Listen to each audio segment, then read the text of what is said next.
State bank of India (SBI) அதன் வாடிக்கையாளர் பரிவர்த்தனை கட்டண கட்டமைப்பில் குறிப்பிடத்தக்க மாற்றங்களை செயல்படுத்த உள்ளது. இது ஏடிஎம் பயன்பாடு மற்றும் உடனடி பண பரிமாற்றம் (EMS) சேவைகள் இரண்டையும் பாதிக்கிறது. இந்த மாற்றங்கள் பிப்ரவரி 15, 2026 அன்றுக்கும் பரிவர்த்தனைகளுக்கும் நடைமுறைக்கு வர திட்டமிடப்பட்டுள்ளது.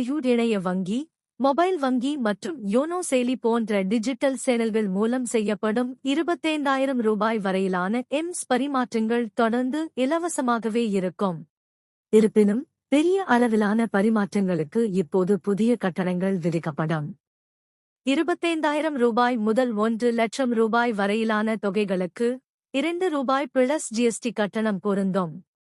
ரூபாய் 1,00,000 முதல் ரூபாய் 2,00,000 வரையிலான பரிமாற்றங்களுக்கு ரூபாய் 6 GSTயும், ரூபாய் 2,00,000 முதல் ரூபாய் 5,00,000 வரையிலான பரிமாற்றங்களுக்கு ரூபாய் 10 GSTயும் வசூலிக்கப்படும். தினசரி EMS பரிமாற்ற வரம்பு ரூபாய் 5,00,000 மாறாமல் உள்ளது. SBI ஏற்கனவே அதன் ADM மற்றும் ADW கட்டணங்களை திருத்தியுள்ளது. இது 2025ஆம் ஆண்டில் இரண்டாவது முறையாகும். சேமிப்பு கணக்கு வைத்திருப்பவர்கள் மற்ற வங்கிகளின் ADMகளில் இலவச பரிவர்த்தனை வரம்பை தீர்த்த பிறகு புதிய செலவுகளை சந்திக்க நேரிடும். பணம் எடுப்பதற்கு ரூபாய் 23 GST கட்டணம் வசூலிக்கப்படும். நிதி அல்லாத பரிவர்த்தனைகளுக்கு ரூபாய் 11 GST கட்டணம் வசூலிக்கப்படும்.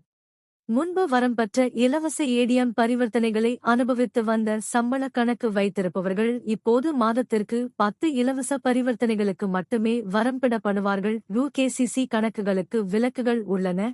அவை மற்ற வங்கிகளின் களில் வரம்பற்ற இலவச பரிவர்த்தனைகளை தொடர்ந்து வழங்கும். BSPD கணக்குகளில் எந்த மாற்றங்களும் இருக்காது.